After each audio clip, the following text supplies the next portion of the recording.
So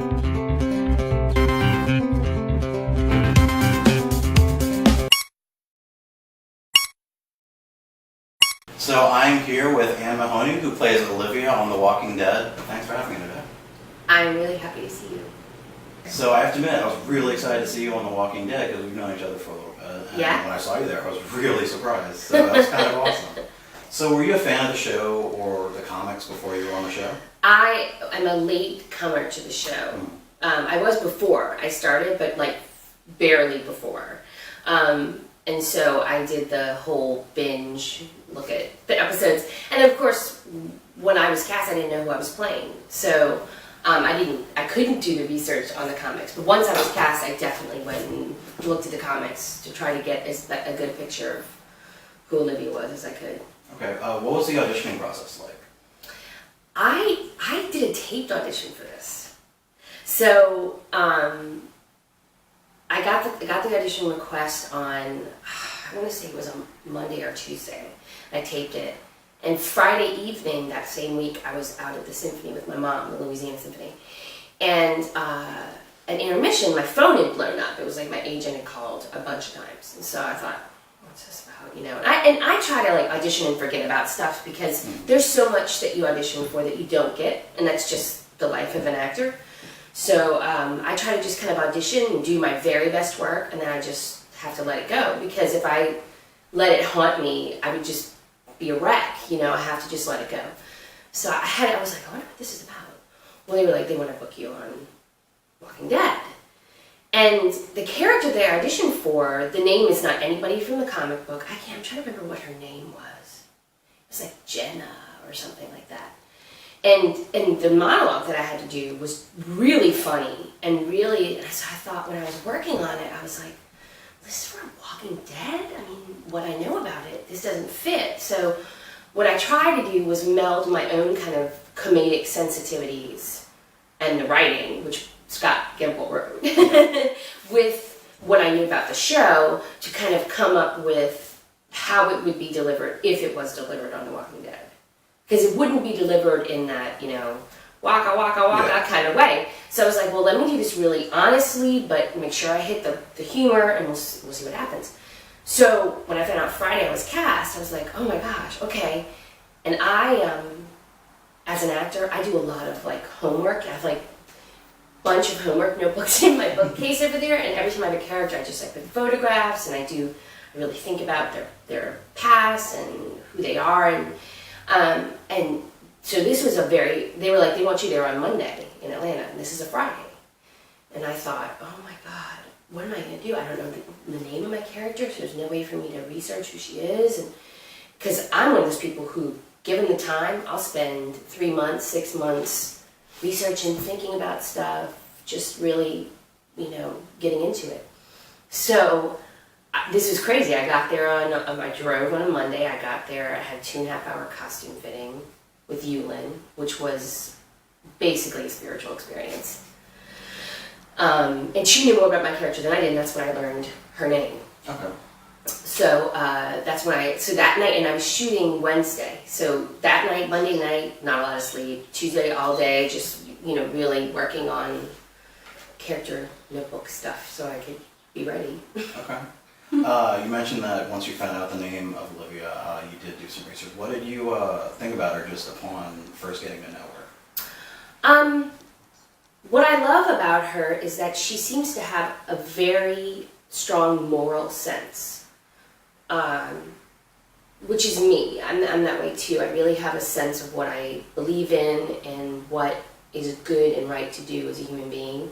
And she seems to be that way too, and I like that. And I also like that she's a sense of humor. You know, she's, I think the show, not that the show needs that, the show, you know, they're doing great, they don't need anything, but I think it's good for the show to have somebody who doesn't mind cracking a few jokes, you know, and there's an innocence about her that I really, really enjoy. You know, so I like that, and I like that she was full-figured too. I was like, oh yay, finally. It's several people, when the news broke that I would be playing Olivia, wrote, oh thank God, finally a chunky girl on the show. And I was like, ah! You know, so yeah, I love her. I think she's got a very good moral sense. I think she's a good person. Yeah, I have to agree with the full-figured person when Eugene shows up and he's the the kind of chubby nerd. I was like, yeah, represent. Finally, yeah, absolutely. So in the show, you had one-on-one scenes with Melissa McBride's Carol and Sanishwa Martin Green's Sasha. Did you get to talk to them off camera? Yeah. How did the cast react or act with each other when the cameras weren't rolling? When we're actually on set working, they're very serious about what they're doing, and not in a pretentious way. Just very serious. They're focused on the work. They're looking over lines. They're thinking about having discussions about the scene, and so when we're on set, it's all business, and I like that. That's how I work. And then we got to talk some when we were, between shots, or we got to talk, and then the makeup trailer I got to talk too. And what strikes me about this group is that they're very dedicated. They come in off book, which is, let me tell you, not the way it is all the time, by far. Mm-hmm. So they come in off book, they come in knowing the story, they come in knowing who they are and how they fit in. And it's almost like they come in just ready, guns blazing, and I love that. As a theater person, I love that. Because we don't get a lot of work. We get a little bit of a rehearsal in film, but nothing like in theater. So you really have to come in, guns blazing, ready to do it and know your lines and be ready to tell the story. Cool. So how does Olivia feel about this new group, Rick's group, coming into Alexandria? I think that she takes people on face value. Not that she's dumb, but I think she takes stuff on face value. And if they're nice to her, she thinks they're nice. So at this point, there's the scene where I take the guns. There was more of a scene there, which is fine, it got cut for time, but where I'm having an argument with Daryl, actually, and he says, lady, doesn't matter what you say, you can't have her guns. And I basically tell him, I'm sorry, but that's just the rules here, you know what I mean? I understand why they would be upset about giving up their guns. They live outside the walls. They've been living outside the walls. I know that about them. I mean, the word has gotten around by the time I meet them that these people have been for 2 years outside of these walls, fighting, trying to survive. So I think she takes them on face value. She takes them for who they say they are, Until she's proven, it's kind of how I am too, until I'm proven otherwise, I believe in people, and I believe in the good of people, until I'm shown otherwise, Okay. How did working on The Walking Dead, how was it working on The Walking Dead in comparison to other TV shows? Because I know you've been in at least a few. I know you were in Thief at one point. Weren't you with Michael Rooker in that scene? Okay, so I remember that. I played his secretary. Yeah. He danced with me between, he was delightful. He did tangos with me between, and he's a great, oh Daryl, I'm so sorry. He's a great dancer. He just danced with me through the hallways when we were between shots. He was wonderful. Yeah, I've seen him at a NOLA Wizard World Comic Con. Yeah. And he just seems like the nicest guy. He's always in contrast to all of his characters. He's delightful. So I have to ask, do you have your own zombie survival plan? Well, Olivia's already survived some zombies. Yeah. Because she didn't live in Alexandria before the apocalypse. She and this is from Sky Gimple and Greg Nicotero, who sat down with me and talked to me about her past, so that I could. And I think that's important, that the actor goes to the writer and the creator for who they are. And then if I want to elaborate that on that in my homework notebook and get into all the detail of that, but it has to have the guidance of the creator and the writer. Just like in a play, as much as you want to pretend that your character might have come from this place, well, if that's not what is indicated in the play, then you're not playing the character true to the writing. And that's very important to me. Do I have a zombie apocalypse plan? At this point, I think she thinks that this community is doing great. And we've really got this in the bag. So at this point, I think we're going to strengthen the walls and we're going to stay in. I do have a great, this is a very personal actor thing. I have, Olivia has a fabulous collection of kitchen knives.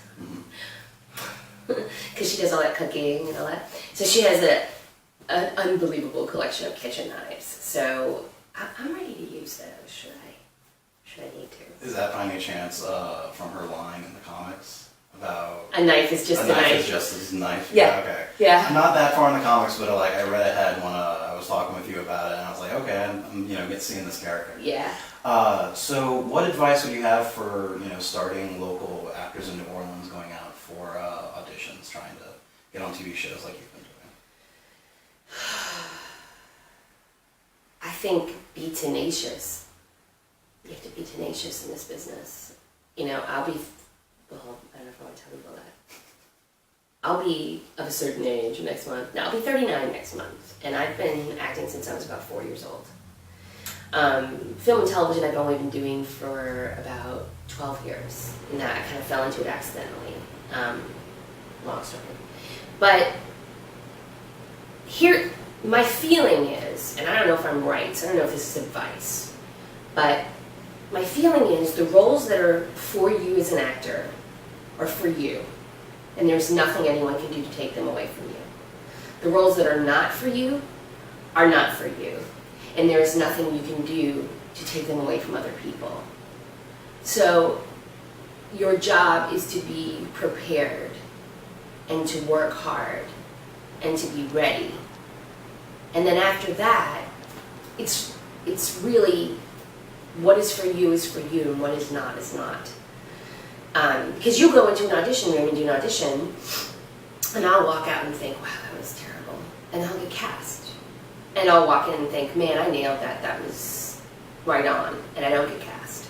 So I stopped playing that mind game with myself. It was just like, I'm going to do what I do, which is prepare and be in that moment right there and be truthful. And then I have to let it go when I walk out of the room, because it's going to be what it's going to be. So I guess, and then you just have to be tenacious. You have to keep going. So a few weeks ago, I announced my first giveaway to give the Batman Funko figures. So without much further ado, Ann, if you would pull a name from the hat. I love this hat. Okay. All right.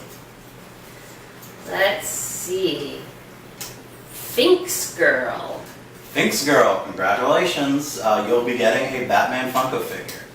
That's so cool. Please subscribe to this channel, and then we can geek out some more. And if you have any questions of your own for Ann Mahoney, you can get her on the comments, or what other ways can they contact you? You can go to my Twitter, which is at AnnieMoho.com. It's M-O-H-O. And if you just look up Ann Mahoney, M-A-H-O-N-E-Y, Mahoney, on Facebook, you should find my public Facebook page. Well, thanks for talking to me today. Thank you. It's so good to see you. Have fun. If you like the interview and the rest of my videos, comment, share, and subscribe to my channel. Thanks for watching. So Captain America, Thor, Hulk.